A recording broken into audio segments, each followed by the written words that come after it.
Good afternoon, ladies and gentlemen, and welcome to a whole new episode of your program, Africa Today. Before we start, I would like to wish everyone a happy feast. May God bring it with all peace and stability for this country and for all the nation.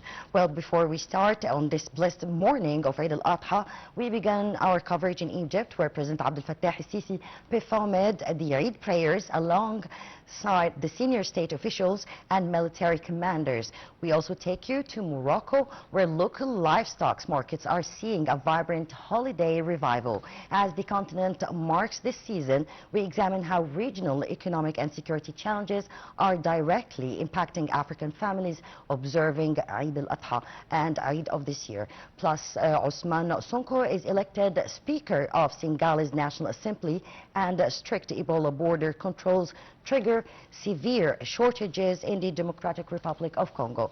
And moving to this topic, and we're going to see this report now, where President Abdel Fattah al-Sisi performed the blessed Eid al-Adha prayers on Wednesday at Al Rahman al-Rahim Mosque in the new capital. The prayers were attended by the country's senior statesmen, top military commanders, and prominent religious figures to mark the first day of the sacred feast. Well, we'll see more details. President Abdel Fattah al-Sisi performed the blessed Eid al-Adha prayers on Wednesday at Al Rahman al-Rahim Mosque in the new capital, alongside senior state officials, top military commanders, and prominent religious leaders. The prayers were attended by the Grand Imam of Al-Azhar, Dr. Ahmed Al-Taib, the Commander-in-Chief of the Armed Forces and Minister of Defense and Military Production, Lieutenant General Ashraf Salim Zahir, the Chief of Staff of the Armed Forces, Lieutenant General Ahmed Khalifa, and senior commanders of the Armed Forces. The Eid prayers were led by the Minister of Endowments, Dr. Osama Al-Azhari, who also delivered the Eid sermon, where he reviewed and highlighted the profound values, manners, objectives, and sublime meanings of the Hajj. Adding to the state events during this holy occasion, Presidential Decree number 219 of 2026 was issued, granting official pardons to a number of convicts in commemoration of the blessed Eid al-Adha. On the diplomatic front, President al-Sisi exchanged Eid congratulations with kings, presidents, and emirs across the Arab and Islamic worlds. In his messages, the president expressed his sincere fraternal wishes for peace, security, and stability for their nations, praying that Almighty Allah accepts their worship and blesses the wider Islamic nation. Additionally, the President dispatched a congratulatory cable to Egyptian expatriate communities abroad, conveyed via Egyptian embassies and consulates worldwide, wishing them a blessed and joyful Eid. This widespread official participation reflects the state's keenness to share the joy of the feast with citizens and foster a festive atmosphere across all governorates. And moving to Morocco, as the morning prayers concluded and families gathered across the kingdom, Morocco's festive square are alive with renowned energy not seen in years. The return of vibrant, bustling livestock markets marks a triumphant revival of treasured local commerce just in time for this sacred feast. Let's watch. The bustling sounds of livestock filled the air at the prominent Ain Auda market near Rabat, signaling a powerful return to strength for Morocco's traditional festive trade. Traders and customers are out in massive numbers following previous cancellations, marking the four-day festival of Eid al-Adha. As families select sheep and goats for the holy celebration, sellers note that marketplace prices reflect a continuous rise in global feed costs. Despite these pricing pressures, agricultural officials and researchers report that domestic market conditions have rapidly improved. According to environmental research data, Morocco's national herd has experienced a momental rebound, surging from 23 million up to 41 million livestock animals. This dramatic domestic recovery is successfully reducing the state's reliance on foreign imports while fully restoring the widespread availability of valued local breeds. As the country celebrates the holiday, this thriving local herd numbers recovery is effectively securing the stability of the festive supply. Ultimately, this strong market recovery underscores the deep religious and cultural resilience of the community on this holy day. Across the kingdom, families are safely carrying forward the sacred tradition of the feast, honoring the timeless values of obedience, charity, and togetherness that define Eid al-Adha. And to shed more light on the latest economic development, I'm so delighted to be accompanied over the phone by Dr. Hassan Wagih, the economic expert. Good evening, doctor. Good evening. Happy feast, first of all. Oh, happy feast to you too. Thank you so much. Well, before we start, I would like to know more of the current economic pressures across Africa turning the traditional purchasing power for Eid livestock this year. Yes, of course, when it comes to Eid al-Adha, it is like any other day where we have continental crises and challenges. So I think that, let us say that hopefully we will be able to handle all these challenges. And I think the Egyptian diplomacy is exerting a great deal of effort when it comes to the affairs of the continent at large. Yes, Dr. Hassan, speaking about also the conflict, as you mentioned, what about Sudan, and what are the primary obstacles preventing families actually from safely observing the feast? Yes, I think that when it comes to Egyptian focusing on many spots in the continent, of course, including Sudan. Sudan is very important for us. It's an extension of our border. They are our brothers. And I think that they are suffering from division, somehow like a civil war. Egypt is trying to, the Egyptian diplomacy here is trying to do several things when it comes to Sudan. The diplomacy here hosted negotiations, coordinated with regional actors, supported ceasefire initiatives, and warned against the fragmentation of Sudan, of course.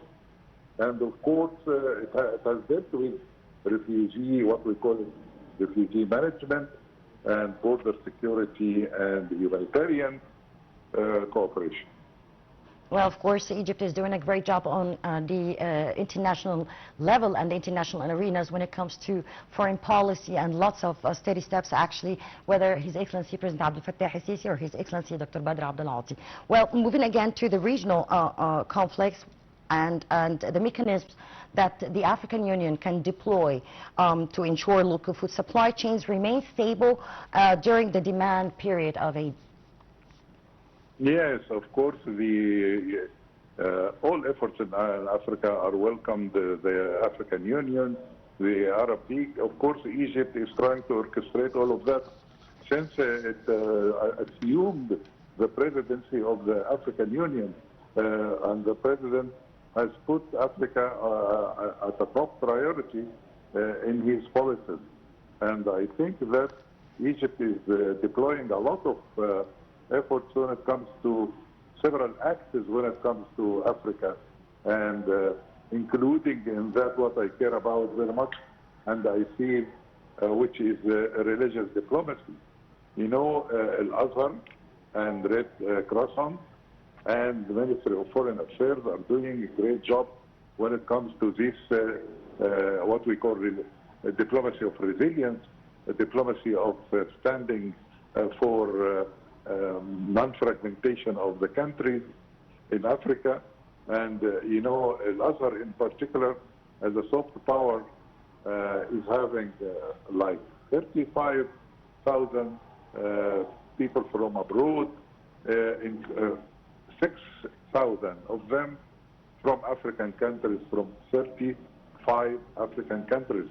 And I think that this is very important, because Al-Azhar here is helping with other Egyptian institutions being deployed, like the Red Crescent and the caravans of the Foreign Ministry for aid campaigns and for food assistance and for religious solidarity messages and the support for refugees and displaced people, of course.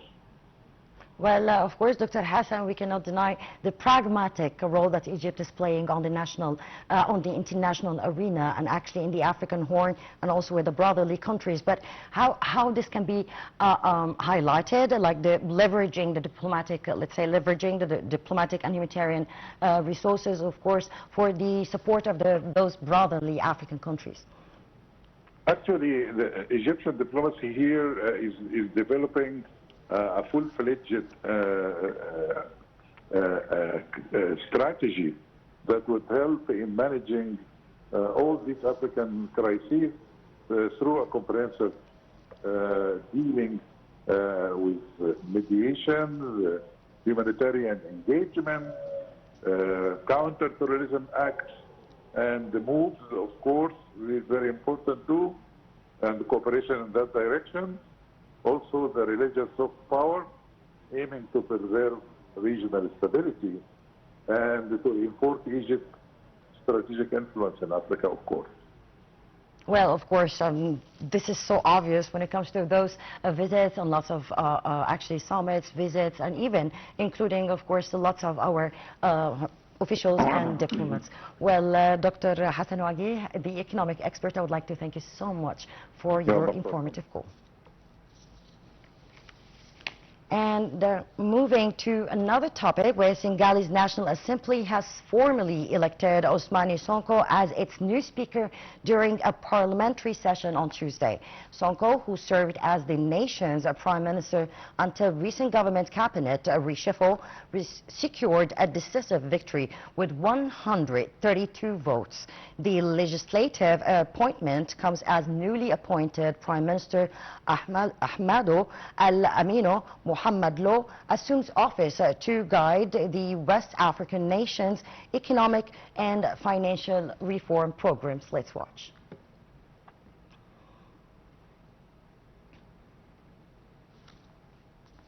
And also the strict border control measures aimed at containing a deadly Ebola outbreak at triggering severe commodity shortages and market distribution in Eastern Democratic Republic of Congo.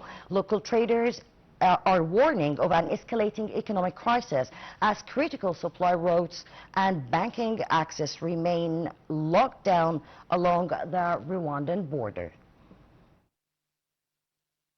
Traders in Bukavu, the capital of the Democratic Republic of Congo's South Kivu province, are warning of severe commodity shortages following strict border measures implemented by neighboring Rwanda.